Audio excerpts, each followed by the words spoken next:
I have been making videos for the last 5 years. Since the last 2 years, I have been working full-time as a freelance video creator for multiple brands.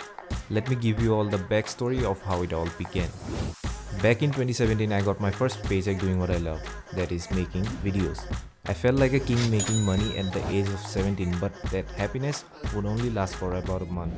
For the next few months, I would get only queries for work, but no real work. I couldn't figure out a way to get work constantly. Being a Sam Golder fan, the 17-year-old me decided to ask Sam directly to see if he has some words of wisdom to share. And what he replied back with changed me forever. It impacted my career in a way I never would have imagined. So here is Sam's reply. I just worked on being original. I've never had to reach out for work. I always focused on having my own style and work would always come to me. Those words hit hard. I realized there's so much to learn. For the next 2 years, I focused on improving my skills, spending hours learning and practicing. And in the year 2020, that's when I decided that I am going to pursue freelance full-time.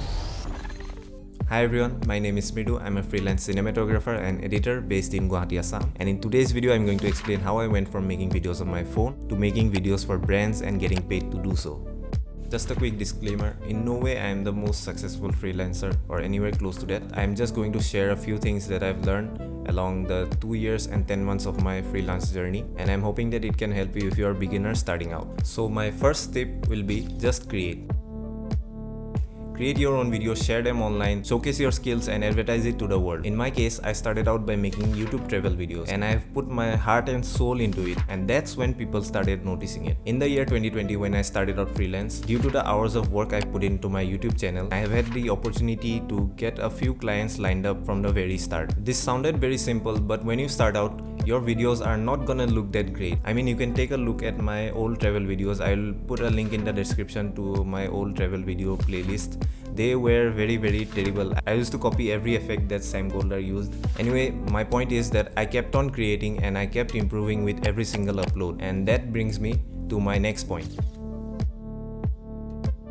Analyze your work. I remember after every single video I made, I always had the feeling that this sequence could be edited better or this shot could have been taken better. I always used to self-analyze my videos. But before that, it's always important to let someone else analyze it, because sometimes you can be too attached to a specific video because of the hours of work you have put in. So when someone else analyzes it, they solely judge it on the factor of how well the video is made, and that is important to improve your skill. I would recommend you to join subreddits, Facebook groups or Discord servers of your specific skill. Post your work there, see what the people have to say, and keep your ego aside and soak in the constructive criticism.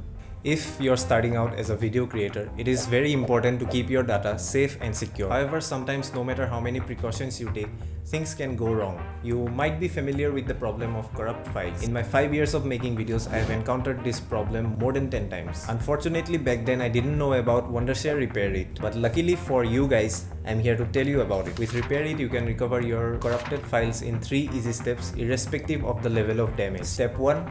Add the files with browse option and drag and drop facility. Step 2. Click the repair button to repair the broken files in batch. Step 3. Preview the repaired file and save them to the desired location. Click the first link in the description and try out Wondershare Repair It, and thank you so much for sponsoring this video. Have a contract.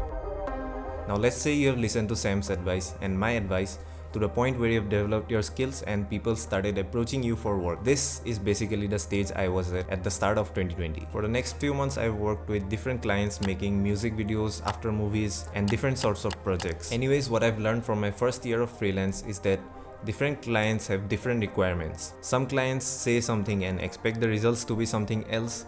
Some pay on time, some pay later, and in my case, there were times when I was not paid at all. And that is why it is very crucial to have a contract from the very start. Now, my first year of freelance, I did not have a contract at all because I was just lazy and I didn't want to do all the boring work. But trust me when I say this, it is very important. Before starting your project, it's crucial to know your client and be clear on the requirements. I know it seems like a hassle having to write a contract and it seems like a boring task, but trust me, it will save you from a lot of trouble in the long run.